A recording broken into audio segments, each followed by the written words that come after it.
बिस्मिल्लाहिर्रहमानिर्रहीम अस्सलामुअलैकुम। क्या हाल चाल हैं, कैसे हैं आप सबके सब।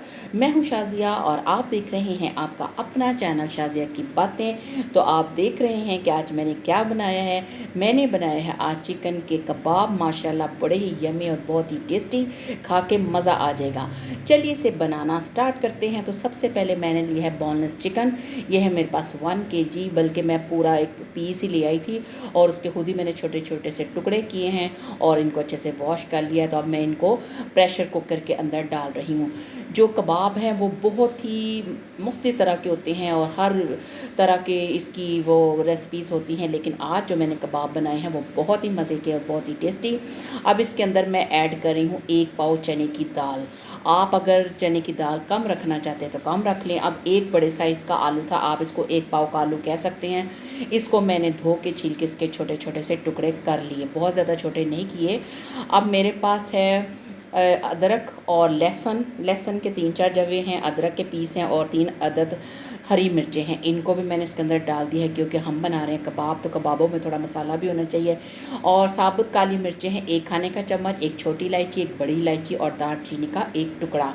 ये हमने साबुत मसाले इसके अंदर डाल दिए। अभी दूसरे मसाले भी डालेंगे, जिनमें सूखा धनिया 1 खाने का चम्मच और जो ज़ीरा है वो 1 चाय का चम्मच भर के ये भी हम इसके अंदर ही डाल देंगे, क्योंकि हमने इन सारी चीज़ों को पकाना है तो ये चीज़ें ऑटोमेटिक अच्छे से गल जाएंगी। तो पिसे हुए मसालों में अब नमक जाएगा, वो हस्बे ज़ायका, और कुटी हुई लाल मिर्च का भी 1 खाने का चम्मच भर के, क्योंकि मैंने हरी मिर्चें इसके अंदर डाली हैं 3 अदद, तो 1 चम्मच भर के मैंने डाला कुटी हुई मिर्च का, लाल मिर्च का। और एक छोटे साइज़ का, बिल्कुल मुन्ने साइज़ का एक मैंने लिया था प्याज, और प्याज को मैंने रफली कट कर लिया है क्योंकि अभी ये सारी चीज़ें गल जानी हैं। तो ये सारी चीज़ें ऐड करने के बाद इसके अंदर हमने पानी बहुत ज़्यादा ऐड नहीं करना, वरना ये इतना लिक्विड सा हो जाएगा कि संभालना मुश्किल हो जाएगा। बस मैंने तकरीबन 1.5 से 2 गिलास पानी डाला है इसके अंदर, आप देख सकते हैं, जिसमें ये सारी चीज़ें डूब गई हैं। बस बहुत ज़्यादा पानी नहीं ऐड करना। और अब मैं इसको लगा देती हूँ प्रेशर, और प्रेशर लगाने के बाद तकरीबन मैंने 10 मिनट के बाद जब इसका प्रेशर खोला तो माशाल्लाह माशाल्लाह पानी बिल्कुल एक्यूरेट था और हमारी सारी चीज़ें बड़े अच्छे तरीके से गल गई और ज़्यादा ये पतला वाला मसाला तैयार नहीं हुआ। अब इसको ठंडा करेंगे। अभी आपको थोड़ा लग रहा है कि, लेकिन जब ठंडा हो जाएगा तो ये थोड़ा हार्ड हो जाएगा। अब मैंने इसको पीस लिया है अच्छे तरीके से, और अब मैं इसके अंदर डाल रही हूँ थोड़ा सा बारीक कटा हुआ हरा धनिया और थोड़ा सा पुदीना। इसमें बिल्कुल एक फ्रेश सी खुशबू आ जाएगी, बहुत ही ज़बरदस्त सी। अब इन सारी चीज़ों को हम अच्छे से मिक्स करेंगे। मैंने कूंडी डंडे के साथ इसको पीसा है क्योंकि मैंने इसको मिक्सी के अंदर नहीं पीसा, मुझे इस तरह का थोड़ा थोड़ा खड़ा खड़ा सा मसाला चाहिए था। अब हम बनाते हैं कबाब। अब कबाब बनाने के सबके अपने अलग अलग तरीके हैं। अब मैं बिल्कुल एक रोटी की तरह छोटा सा पेड़ा लिया और उसको प्रेस किया और साइडों से इसको बिल्कुल बराबर करके इस तरह के मीडियम साइज़ के कबाब बना रही हूँ। और मैं एक कबाब आपको बना के दिखाऊंगी कि इस तरह का बनाया है, और इसी तरह बाकी सारे कबाब भी मैं रेडी कर लूँगी। आपकी मर्ज़ी, आप जिस तरह के मर्ज़ी बनाएं, चाहे गोल बनाएं, चकोर बनाएं, बेसवी बनाएं, आप पे डिपेंड करता है। कबाब हमारे हो चुके हैं रेडी। अब हम इनको फ्राई करने की तैयारी करते हैं। फ्राई करने के लिए सबसे पहले मैंने लिए हैं 2 अदद अंडे, और अब इनको बारी बारी करके तोड़ना है।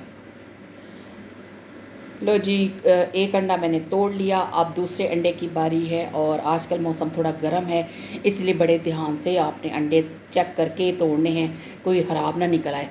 अब दोनों अंडों को अच्छे तरीके से फेंटना है। जितना अच्छा फेंटेंगे ये उतना ही फ्लफ़ी से हमारे ये जो कबाब है वो भी बनेंगे। अब दूसरी तरफ मैंने तवे के अंदर ऑयल डाल दिए 2 चम्मच, और चूल्हा मैंने पहले ही जला दिया हुआ था ताकि जो हमारा तवा है वो अच्छे तरीके से गर्म हो जाए। अब मैंने ये अंडों का बैटर पकड़ा, एक कबाब पकड़ा, उसमें अच्छे तरीके से डिप किया। डिप करने के बाद ये देखिए मैंने अब रख दिया है तवे के ऊपर। अब आपको जितने कबाब चाहिए, आपकी इस वक्त जितनी ज़रूरत है, आप सारे कबाब इसी तरीके से अंडे के साथ डिप कर करके तो रखते जाएं। और ये देखिए जितने मुझे चाहिए थे वो सारे कबाब मैंने अंडे में डिप करके रख दिए। अब हम इनको थोड़ी देर के बाद पलटेंगे, एकदम से नहीं पलटेंगे, थोड़ा टाइम देंगे ताकि ये ना हो कि जो अंडे की कोटिंग है वो इस तरह जल्दी पलटने से उतर भी सकती है है और हमारा जो कबाब है वो टूट भी सकता है।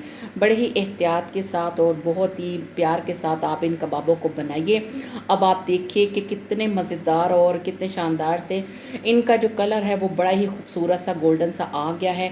मैंने इनको ज़्यादा डार्क नहीं किया, मुझे गोल्डन गोल्डन सा कलर इस पर ज़्यादा अच्छा लग रहा था, क्योंकि वैसे तो ये सारे कुक ही थे, बस हमने इन पे कलर देना था। और ये देखिए कितने शानदार और मज़ेदार से हमारे चिकन के कबाब तैयार हो गए हैं। बड़ी परफेक्ट रेसिपी है, आप इसको ज़रूर ट्राई कीजिएगा, फिर मुझे अपना फीडबैक दीजिएगा। और आप लोगों से एक गुजारिश है कि प्लीज़ मेरी वीडियो को वॉच कर लिया कीजिए और उसे लाइक भी कीजिए। तो मिलते हैं नई वीडियो के साथ। अल्लाह हाफिज़।